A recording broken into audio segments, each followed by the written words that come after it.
श्री गणेशाय नमः।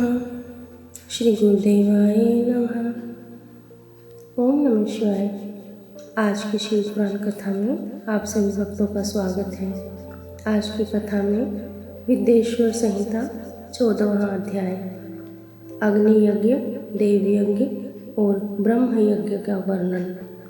ऋषियों ने कहा, प्रभु, अग्नि यज्ञ, देव यज्ञ और ब्रह्म यज्ञ का वर्णन करके हमें कृतार्थ करें।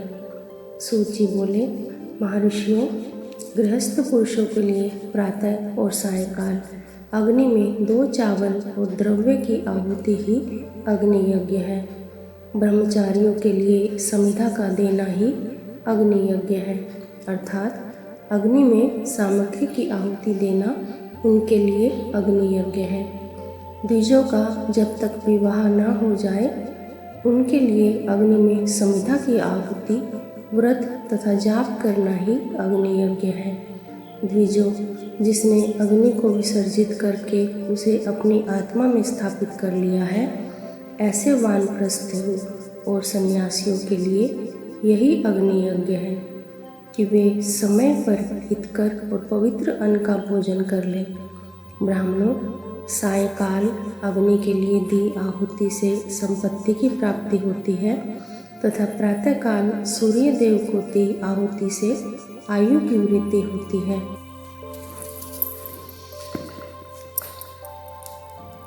दिन में अग्निदेव सूर्य में प्रविष्ट हो जाते हैं, अतः प्रातःकाल सूर्य को दी आहुति अग्नि यज्ञ के समान ही होती है।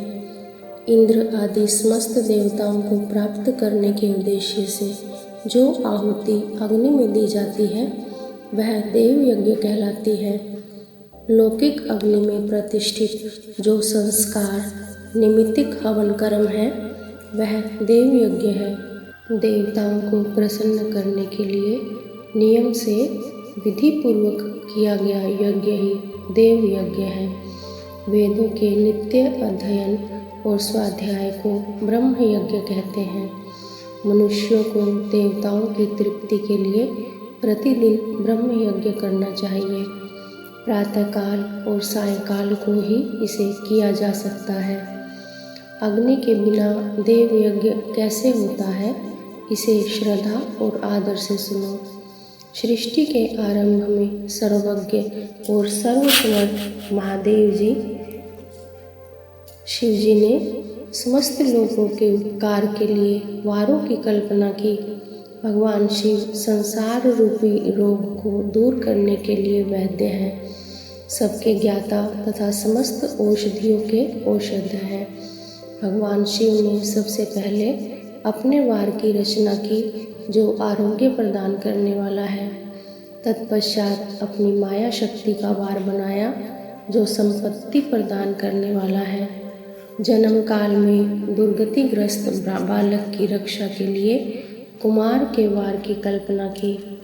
आलस्य और पाप की निवृत्ति तथा समस्त लोगों का हित करने की इच्छा से लोक रक्षक भगवान विष्णु का वार बनाया। इसके बाद शिव जी ने पुष्टि और रक्षा के लिए आयुकर्ता त्रिलोक श्रेष्ठा परमेष्ठी ब्रह्मा का आयुष कारक वार बनाया। तीनों लोकों की वृद्धि के लिए पहले पुण्य पाप की रचना होने पर लोगों को शुभ अशुभ फल देने वाले इंद्र और यम के वारों का निर्माण किया। ये वार भोग देने वाले तथा मृत्यु भय को दूर करने वाले हैं।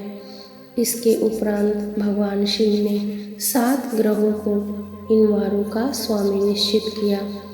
ये सभी ग्रह नक्षत्र ज्योतिर्मय मंडल में प्रतिष्ठित हैं।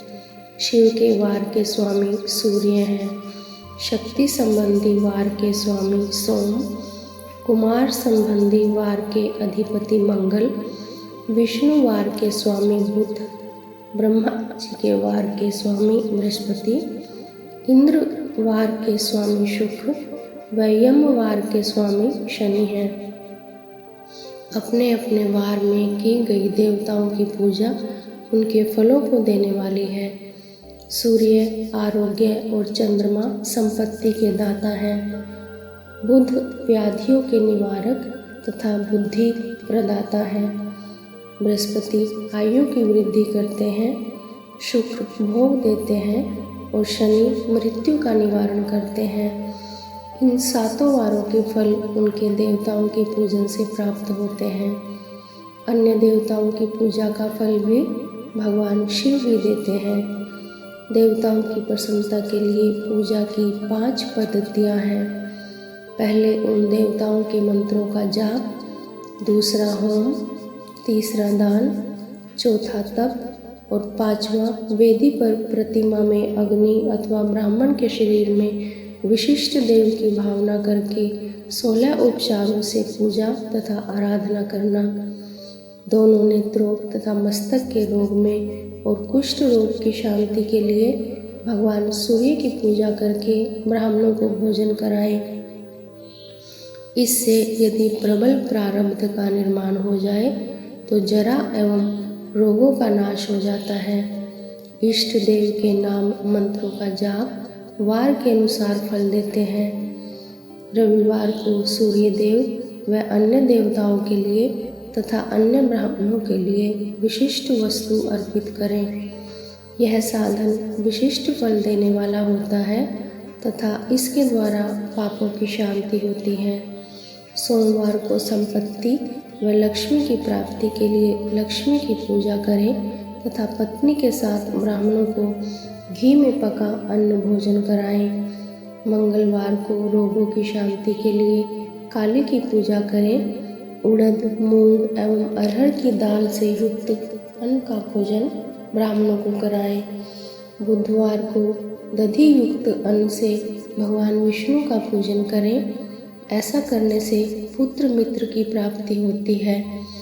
जो दीर्घायु होने की इच्छा रखते हैं वे बृहस्पतिवार को देवताओं का वस्त्र, योगोपवीत तथा घी मिश्रित खीर से पूजन करें।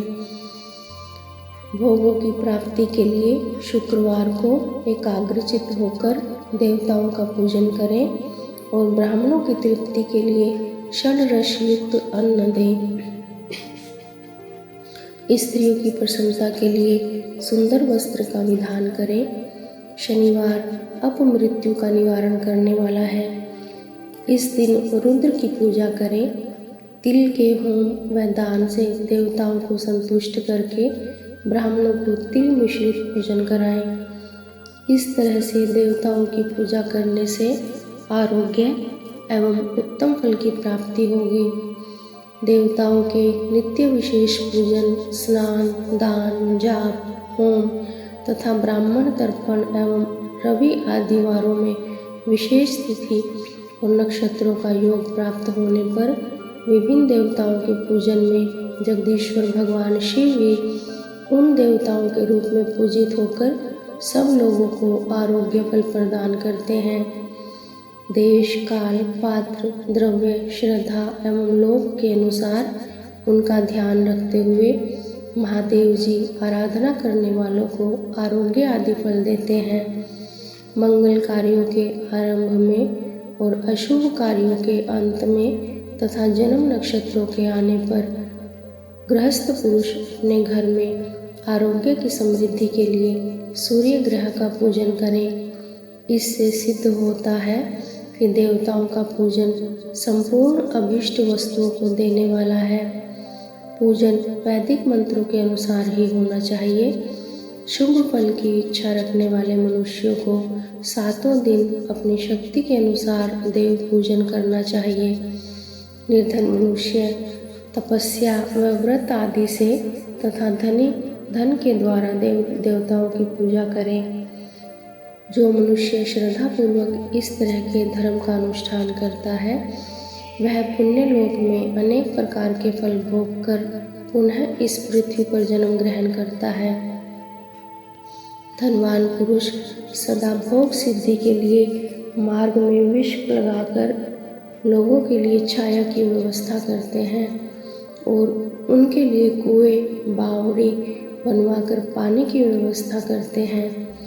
वेद शास्त्रों की प्रतिष्ठा के लिए पाठशाला का निर्माण या अन्य किसी भी प्रकार से धर्म का संग्रह करते हैं और स्वर्ग लोक को प्राप्त होते हैं।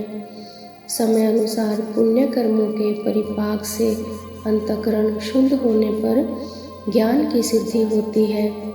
द्विजों, इस अध्याय को जो सुनता, पढ़ता अथवा सुनने की व्यवस्था करता है उसे देव यज्ञ का फल प्राप्त होता है।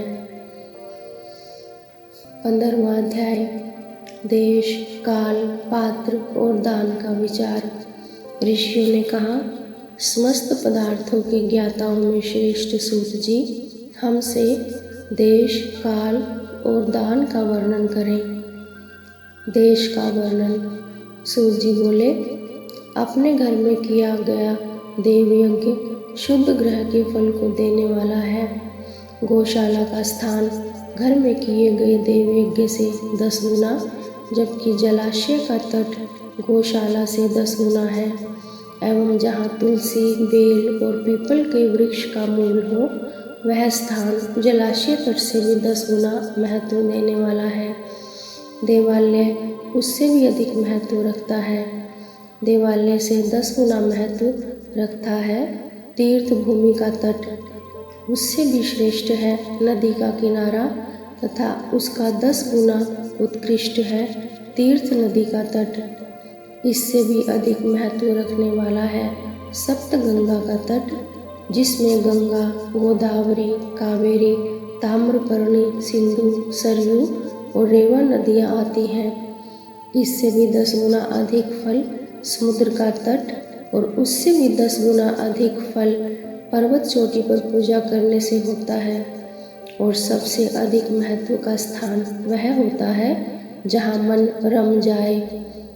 काल का वर्णन। सतयुग में यज्ञ, दान आदि से संपूर्ण फलों की प्राप्ति होती है। त्रेता में तिहाई, द्वापर में आधा, कलयुग में इससे भी कम फल प्राप्त होता है। परंतु शुद्ध हृदय से किया गया पूजन फल देने वाला होता है। इससे 10 गुना फल सूर्य संक्रांति के दिन, उससे 10 गुना अधिक फल तुला और मेष की संक्रांति में तथा चंद्र ग्रहण में उससे भी 10 गुना फल मिलता है। सूर्य ग्रहण में उससे भी 10 गुना अधिक फल प्राप्त होता है। और महापुरुषों के साथ में वह काल करोड़ों सूर्य ग्रहण के समान पावन है, ऐसा ज्ञानी पुरुष मानते हैं। पात्र वर्णन। तपोनिष्ठ योगी और ज्ञाननिष्ठ योगी पूजा के पात्र होते हैं, क्योंकि ये पापों के नाश के कारण होते हैं। जिस ब्राह्मण ने 24 लाख गायत्री का जाप कर लिया हो, वह भी पूजा का पात्र है। वह संपूर्ण काल और भोग का दाता है। गायत्री के जाप से शुद्ध हुआ ब्राह्मण परम पवित्र है।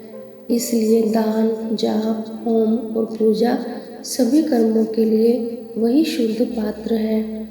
स्त्री या पुरुष जो भी भूखा हो वही अन्नदान का पात्र है। जिसे जिस वस्तु की इच्छा हो उसे वह वस्तु बिन मांगे ही दे दी जाए तो दाता को उस दान का पूरा फल प्राप्त होता है। याचना करने के बाद दिया गया दान आधा ही फल देता है। सेवक को दिया गया दान चौथाई फल देने वाला होता है। दीन ब्राह्मण को दिए गए धन का दान दाता को इस भूतल पर 10 वर्षों तक भोग प्रदान करने वाला है। वेद वेता को दान देने पर वह स्वर्गलोक में देवताओं के वर्ष से 10 वर्षों तक दिव्य भोग देने वाला है। गुरु दक्षिणा में प्राप्त धन शुद्ध द्रव्य कहलाता है। इसका दान संपूर्ण फल देने वाला है। क्षत्रियों का शौर्य से कमाया हुआ, वैश्यों का व्यापार से आया हुआ और शूद्रों का सेवावृत्ति से प्राप्त किया धन उत्तम द्रव्य है। दान का वर्णन। गौ, भूमि, तिल, स्वर्ण, घी, वस्त्र, धान्य, गुड़, चांदी, नमक, कोहड़ा और कन्या नामक 12 वस्तुओं का दान करना चाहिए। गोदान से सभी पापों का निवारण होता है और पुण्य कर्मों की पुष्टि होती है। भूमि का दान परलोक में आश्रय देने वाला होता है। तिल का दान बल देने वाला तथा मृत्यु का निवारक होता है। स्वर्ण का दान वीर्यदायक और घी का दान पुष्टिकारक होता है। वस्त्र का दान आयु की वृद्धि करता है। धान्य का दान करने से अन्न और धन की समृद्धि होती है। गुड़ का दान मधुर भोजन की प्राप्ति कराता है। चांदी के दान से वीर्य की वृद्धि होती है। लवण के दान से षड्रस भोजन की प्राप्ति होती है। कोहड़ा या कुष्मांड के दान को पुष्टिदायक माना जाता है। कन्या का दान आजीवन भोग देने वाला होता है। जिन वस्तुओं से श्रवण आदि इंद्रियों की तृप्ति होती है उनका सदा दान करें। वेद और शास्त्र को गुरुमुख से ग्रहण करके कर्मों का फल अवश्य मिलता है। इसे ही उच्च कोटि की आस्तिकता कहते हैं। भाई बंधु अथवा राजा के भय से जो आस्तिकता होती है वह निम्न श्रेणी की होती है। जिस मनुष्य के पास धन का अभाव है वह वाणी और कर्म द्वारा ही पूजन करे। तीर्थ यात्रा और व्रत को शारीरिक पूजन माना जाता है। तपस्या और दान मनुष्य को सदा करने चाहिए। देवताओं की तृप्ति के लिए जो कुछ दान किया जाता है वह सब प्रकार के भोग प्रदान करने वाला है। इससे इस लोक और परलोक में उत्तम जन्म और सदा सुलभ होने वाला भोग प्राप्त होता है। ईश्वर को सब कुछ समर्पित करने एवं बुद्धि से यज्ञ व दान करने से मोक्ष की प्राप्ति होती है। 16वां अध्याय देव प्रतिमा का पूजन तथा शिवलिंग के वैज्ञानिक स्वरूप का विवेचन। ऋषियों ने कहा, साधु शिरोमणि सूत जी, हमें देव प्रतिमा के पूजन की विधि बताइए जिससे अभिष्ट फल की प्राप्ति होती है। सूत जी बोले, हे महर्षियों, मिट्टी से बनाई हुई प्रतिमा का पूजन करने से पुरुष स्त्री सभी के मनोरथ सफल हो जाते हैं। इसके लिए नदी, तालाब, कुआं या जल के भीतर की मिट्टी लाकर सुगंधित द्रव्य से उसको शुद्ध करें। उसके बाद दूध डालकर अपने हाथ से सुंदर मूर्ति बनाएं। पद्मासन द्वारा प्रतिमा का आदर सहित पूजन करें। गणेश, सूर्य, विष्णु, शिव, पार्वती की मूर्ति और शिवलिंग का सदैव पूजन करें। संपूर्ण मनोरथों की सिद्धि के लिए 16 उपचारों द्वारा पूजन करें। किसी मनुष्य द्वारा स्थापित शिवलिंग पर 1 सेर नैवेद्य से पूजन करें।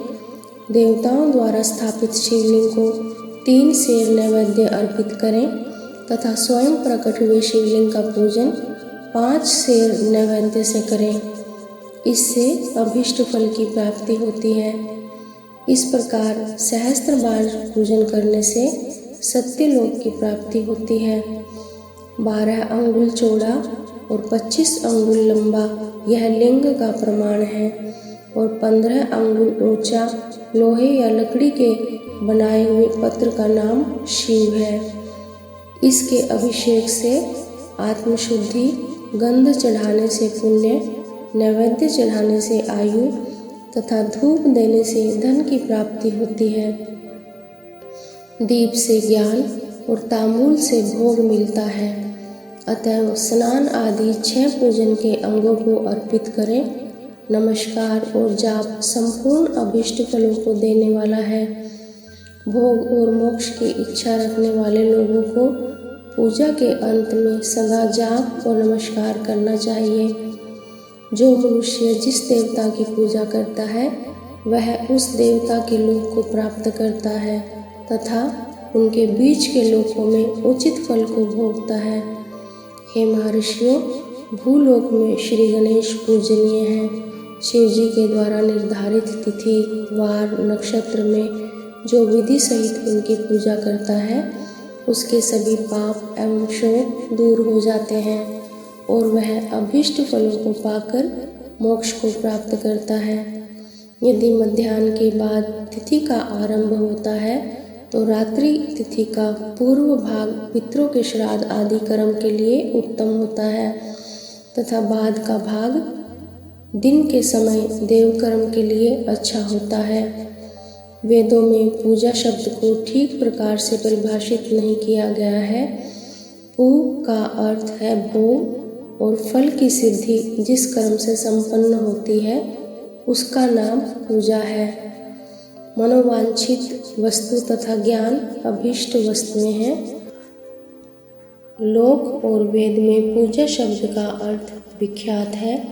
नित्य कर्म भविष्य में फल देने वाले होते हैं।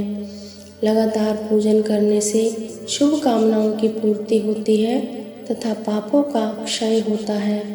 इस प्रकार श्री विष्णु भगवान तथा अन्य देवताओं की पूजा उन देवताओं के वार, तिथि, नक्षत्र को ध्यान में रखते हुए तथा 16 उपचारों से पूजन एवं भजन करने से अभीष्ट फल की प्राप्ति होती है। शिव जी सभी मनोरथों को पूर्ण करने वाले हैं। महाआद्रा नक्षत्र अर्थात माघ कृष्ण चतुर्दशी को शिव जी का पूजन करने से आयु की वृद्धि होती है। ऐसे ही और भी नक्षत्रों, महीनों तथा वारों में शिव जी की पूजा व भोजन भोग और मोक्ष देने वाला है। कार्तिक मास में देवताओं का भजन विशेष फलदायक होता है। विद्वानों के लिए यह उचित है कि इस महीने में सब देवताओं का भजन करें। संयम व नियम से जाप, तप, हवन और दान करें, क्योंकि कार्तिक मास में देवताओं का भजन सभी दुखों को दूर करने वाला है। कार्तिक मास में रविवार के दिन जो सूर्य की पूजा करता है और तेल व कपास का दान करता है उसका कुष्ठ रोग भी दूर हो जाता है।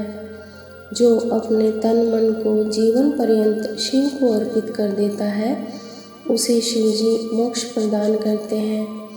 योनि और लिंग इन दोनों स्वरूपों के शिव स्वरूप में समाविष्ट होने के कारण वे जगत के जन्म निरूपण हैं और इसी नाते जन्म की निवृत्ति के लिए शिव जी की पूजा का अलग विधान है। सारा जगत बिंदु नाद स्वरूप है। बिंदु शक्ति है और नाद शिव, इसलिए सारा जगत शिव शक्ति के स्वरूप ही है। नाद बिंदु का और बिंदु इस जगत का आधार है। आधार में ही आधेय का समावेश और लय होता है। यही सकलीकरण है। इस सकलीकरण की स्थिति में ही सृष्टि काल में जगत का आरंभ हुआ है। शिवलिंग बिंदु नाद स्वरूप है, अतः इसे जगत का कारण बताया जाता है। बिंदु देव है और नाद शिव, इनका संयुक्त रूप ही शिवलिंग कहलाता है। अतः जन्म के संकट से छुटकारा पाने के लिए शिवलिंग की पूजा करनी चाहिए। बिंदु रूपा देवी उमा माता है और नाद स्वरूप भगवान शिव पिता। इन माता पिता के पूजित होने से परमानंद की प्राप्ति होती है। देवी उमा जगत की माता है और शिव जगत के पिता। जो इनकी सेवा करता है उस पुत्र पर इनकी कृपा नित्य बढ़ती रहती है। वह पूजक पर कृपा कर उसे अपना आंतरिक ऐश्वर्य प्रदान करते हैं। अतः शिवलिंग को माता पिता का स्वरूप मानकर पूजा करने से आंतरिक आनंद की प्राप्ति होती है। भर्ग शिव पुरुष रूप है और भर्गा शक्ति प्रकृति कहलाती है। पुरुष आदि गर्भ है क्योंकि वही प्रकृति का जनक है। प्रकृति में पुरुष का संयोग होने से होने वाला जन्म उसका प्रथम जन्म कहलाता है। जीव पुरुष से बारंबार जन्म और मृत्यु को प्राप्त होता है। माया द्वारा प्रकट किया जाना ही उसका जन्म कहलाता है। जीव का शरीर जन्म काल से ही 6 विकारों से युक्त होता है, इसीलिए इसे जीव की संज्ञा दी गई है। जन्म लेकर जो प्राणी विभिन्न पाशों अर्थात बंधनों में पड़ता है वह जीव है। जीव पशुता के पाश से जितना छूटने का प्रयास करता है उसमें उतना ही उलझता जाता है। कोई भी साधन जीव को जन्म मृत्यु के चक्र से मुक्त नहीं कर पाते। शिव के अनुग्रह से ही माया का प्रसाद जीव को प्राप्त होता है और मुक्ति मार्ग पर अग्रसर होता है। जन्म मृत्यु के बंधन से मुक्त होने के लिए श्रद्धापूर्वक शिवलिंग का पूजन करना चाहिए। गाय के दूध, दही और घी को शहद और शक्कर के साथ मिलाकर पंचामृत तैयार करें तथा इन्हें अलग अलग भी रखें। पंचामृत से शिवलिंग का अभिषेक व स्नान करें। दूध व अन्न मिलाकर नैवेद्य तैयार कर प्रणव मंत्र का जाप करते हुए उसे भगवान शिव को अर्पित कर दें। प्रणव को ध्वनिलिंग, स्वयंभूलिंग और नाद स्वरूप होने के कारण नादलिंग तथा बिंदु स्वरूप होने के कारण बिंदुलिंग के रूप में प्रसिद्धि प्राप्त है। अचल रूप से प्रतिष्ठित शिवलिंग को मकार स्वरूप माना जाता है, इसलिए वह मकार लिंग कहलाता है। सवारी निकालने में उकार लिंग का उपयोग होता है। पूजा की दीक्षा देने वाले गुरु आचार्य विग्रह आकार का प्रतीक होने से अकार लिंग के 6 भेद हैं। इनके नित्य पूजा करने में साधक जीवन मुक्त हो जाता है। ओम नमः शिवाय। आज की कथा में इतना ही। शेष कथा अगले भाग में। श्री शिवार्पणमस्तु।